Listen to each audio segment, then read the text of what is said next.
So today I'm at the London Museum, which is also known as the Docklands Museum. And this place was absolutely fabulous. I had a great time.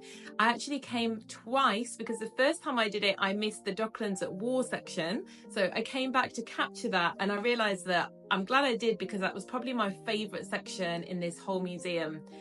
It was just so well laid out, and there was lots of interactive elements that made it a lot of fun to learn about the history of the Docklands. I didn't know it had such a rich history until I came to this museum. So as you walk in, there's a little shop and there's a cafe. And what's even better about this place is it's totally free to visit, which is always my favourite entrance fee. The first section of the museum is called Trade Expansion. And this section focuses on the merchant sailors and pirates who transformed London through the trade business. They brought back exotic items such as spices, tea and silk back to the city to trade. The docks allowed London to trade with the world, including the East and West Indies, North America, Europe and the Baltic. With the arrival of coffee in the mid-17th century, coffee houses began popping up in England. A coffee would cost you a penny, and the coffee houses with an absence of alcohol served as a place where locals could engage in more serious conversation. Historians often associate English coffee houses from that period with the intellectual and cultural history of the Age of Enlightenment. As a coffee lover, I absolutely knew there was a reason that I enjoyed it. Here you get to have a go on a tread wheel. That was how they used to power the lifts back in the day. That's it. And your seat's right to the top there. What, did I pull anything? Yeah, you lifted that. Wow, I think I went quite fast. History has no shortage of barbaric methods of execution. This contraption was called a gibbet, also known as hanging in chains. The convict would be hung and then the body closed up in this human-shaped cage and suspended along the roadside for onlookers to witness it rot, sometimes over the span of years. This practice peaked in the 1740s and even became mandated by the 1752 Murder Act, which required the bodies of convicted murderers to be either dissected or gibbeted. 134 men were to meet this fate before it was abolished in 1834.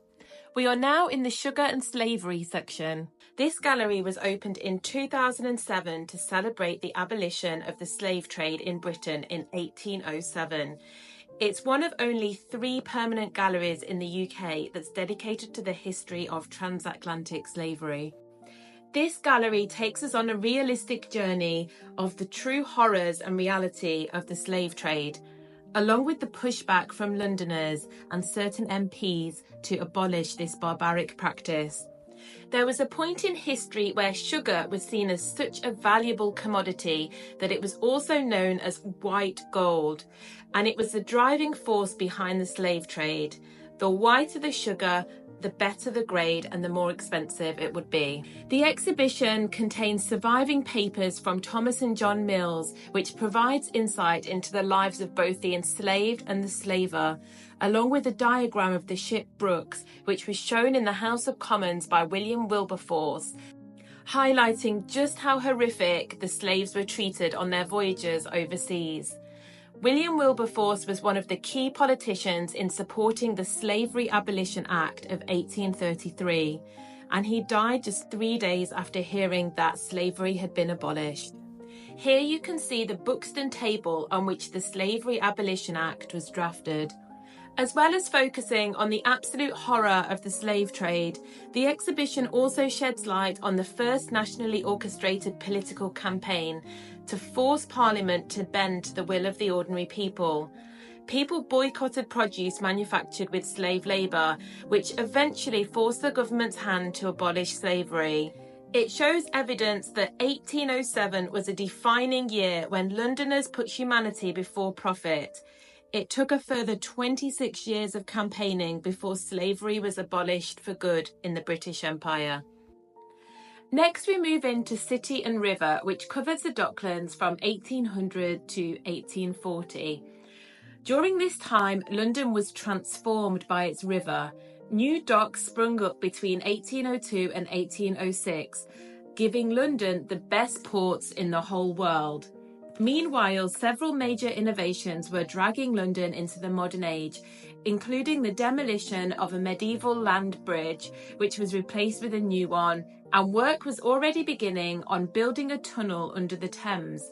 It would be the world's first tunnel under a navigable waterway, and this tunnel is still used today by London Overground trains. A lot of this modernisation was actually met with fierce resistance at the time due to the social issues that arose. Next we enter Sailor Town, and this was definitely one of my favourite sections of the museum and a real must visit in person. So the Sailor Town Gallery is a full-size reconstruction of the dark winding streets of Victorian Wapping around the time of 1840 to 1850. Wapping, Bermondsey, Rotherhithe, Deptford and Greenwich were all at some point catered around the ship's crews and sailors, and that gave them the nickname Sailor Towns. They were infamous for drinking, vice and crime. They were said to be both foul and picturesque. So the ship's crews came here after voyages and often hung around for days and even weeks before they could get ships home. They'd often just been paid and they were ready to enjoy themselves and spend their hard-earned money. So these towns are really catered around all the things that sailors might want to buy, from the good to the bad. The street also has a recreation of one of the 36 pubs that would have been around in the area at the time, called the Three Mariners, and you can get to go inside and have a drink. Let's go and get a drink. Hi. Half a pint of lager, I guess. Do I have to serve myself? So back in the day with these pubs, they actually used to have to nail down the heavy furniture because there were so many brawls that would be had after people drinking copious amounts of beer and whiskey that they would start throwing the heavy furniture around. In 1852, the Reverend Thomas Beams wrote of the area around the docks, "Go there by day and every fourth man you meet is a sailor. Public houses abound in these localities, fitted up with everything which can draw sailors together. In a third class of house were professional thieves. They were evidently preying upon the drunken sailors whose ill luck had led them to places where they were little acquainted." So here we have the gallery's first port of empire and warehouse of the world, and they're a little bit blended together, so it's quite difficult to work out where one ends and the other begins. So this gallery shows us how London's docks became the centre of world trade as British power spread in the 19th century. The docks had become the financial centre of the British Empire and were rapidly expanding. Wooden ships were being quickly replaced with much larger iron versions. The docks began attracting other big industries which brought with them more jobs and money. These industries included engineering, pottery, gas and candle work.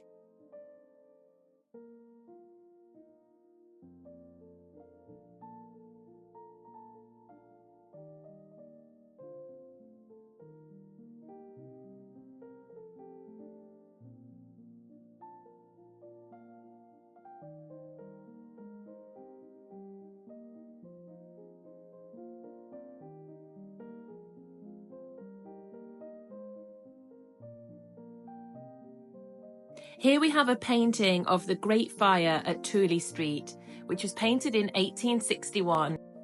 Here is a model of the ship called the Great Eastern, which was designed to serve the India and Australian trades.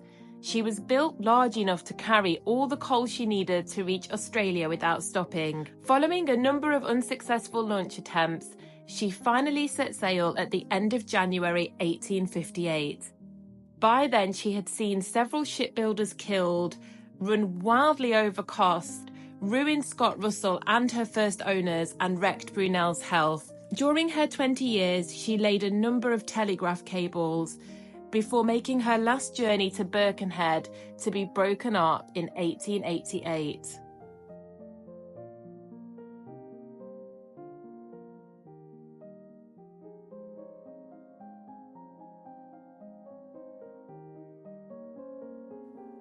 This part of the gallery also has some original features from when the building was a busy working warehouse, like the winches that were used to hoist heavy cargo. At this time, London's docks were booming, and London housed almost every commodity that you could think of, giving it the title Warehouse of the World. You could find all kinds of spices, as well as sugar, meat, fruit, coffee, tea, alcohol, drugs, furs, leather, timber, wool, and more.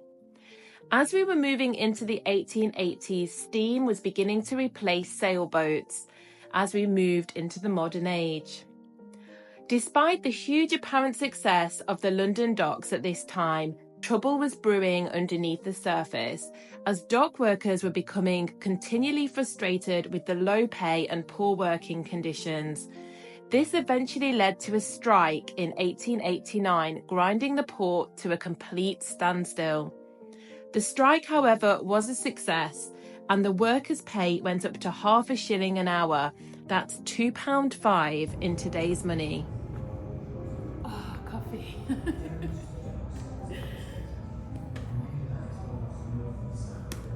Cinnamon. Oh, chili pepper. Oh, vanilla. No idea.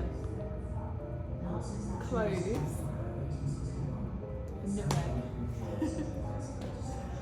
I found this exhibit really interesting. It's called the Lonsdale belt, and it's the oldest and most prestigious championship belt awarded within UK boxing.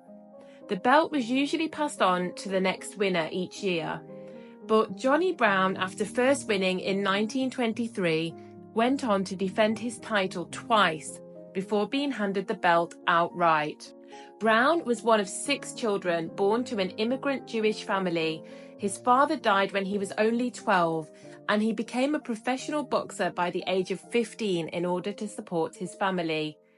Although Jewish boxers dominated the sport between 1920 and 1930, he was the only Jewish fighter ever to win the belt outright. After a career of 100 bouts, Brown retired to South Africa in 1928, where he was successful in business with his wife Minnie.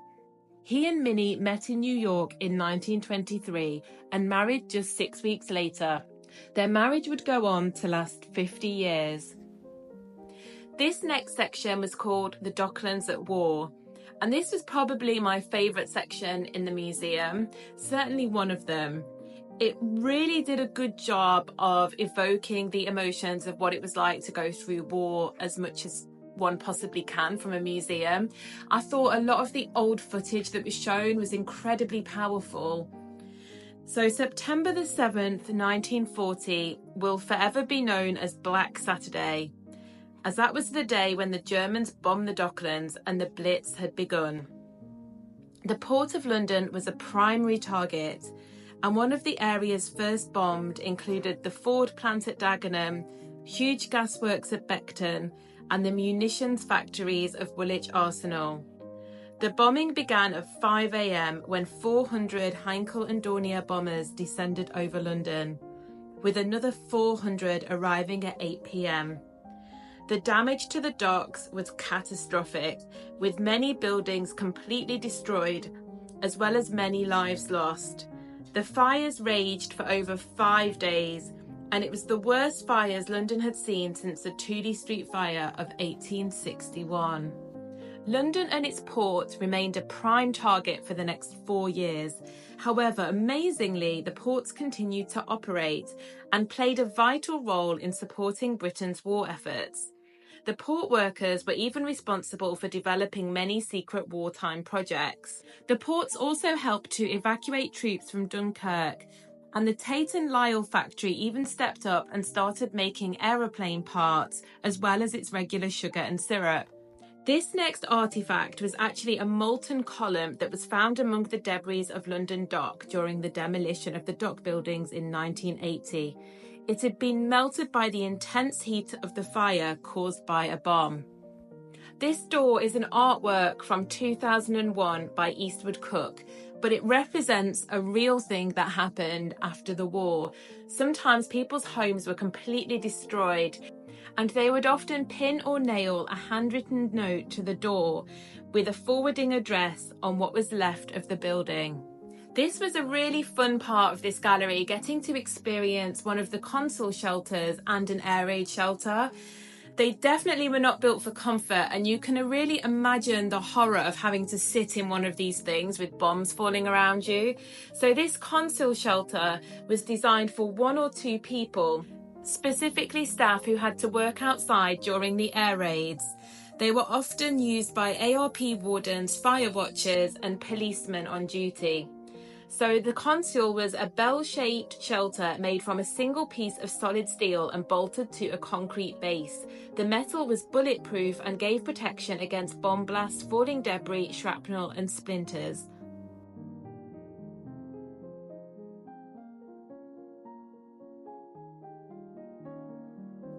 This was a fantastic 5 or 6 minute video detailing all the events of Black Saturday, and it took you on a really emotive journey from the Docklands being the port of the world to the bombs being dropped and the aftermath and the huge catastrophic fires that took days, even weeks in some cases, to put out.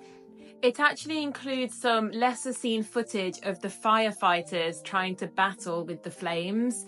So I do have the full version actually, and I might upload it as a separate video because I didn't want to make this one too long. Cargoes of flour, paint, rubber and sugar sent an inferno of flames into the night sky, which was visible for miles around. This little scene footage, filmed by the London Fire Brigade, is from September 25th, 1940, after 18 days of successive bombardment.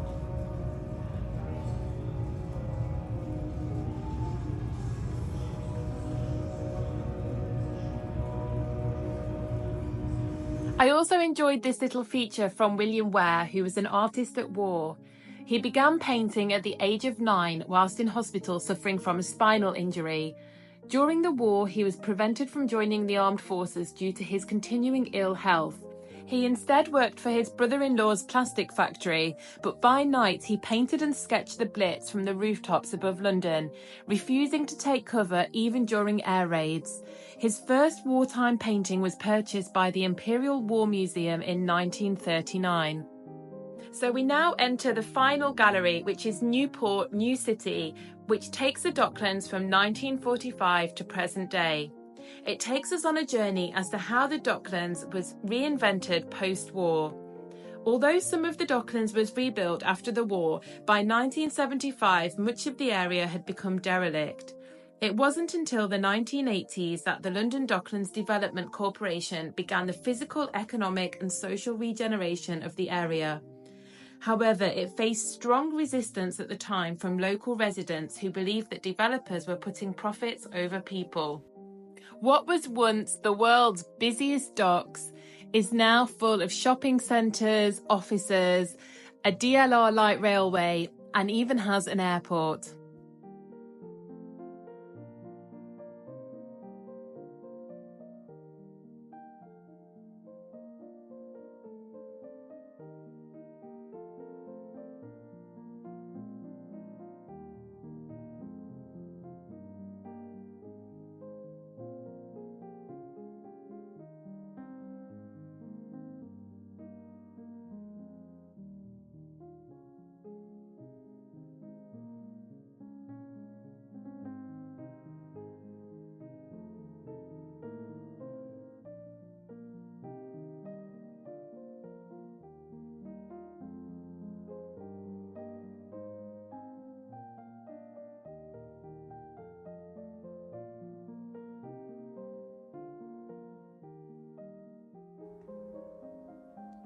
Before you leave, do be sure to check out the Sainsbury's archive. It's actually a really fascinating section of the museum, and it takes us from its foundation in Drury Lane in 1869 right up to present day.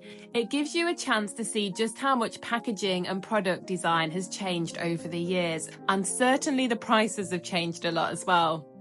The day that I was there was actually a special little mini exhibition where they bought lots of recipe cards from the 20s to present day, and it was really fascinating looking at all the old recipes. Something I noticed was that they definitely didn't have any plant-based or special dietary recipes. So they have all these packaging examples from the 70s, and just look at this. So in the 1970s, you could get taramasalata for 35 pence. You could get apple, peach and nut salad for 22 pence and black olives for 27 pence. Take me back to the 70s.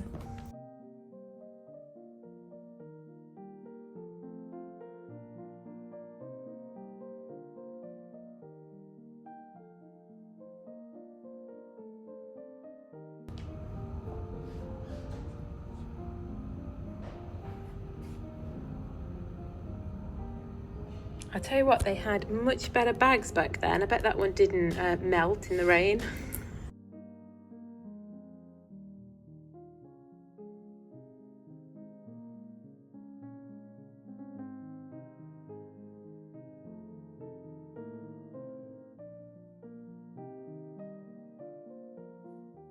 This is a model of the Sainsbury's Millennium Store, which was opened in September 1999 on the Greenwich Peninsula.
If you've got some time afterwards, do grab a drink or a bite to eat from the Docklands, because it is really an incredible place and it has some really cute and quirky restaurants, especially these domes that are floating on the river.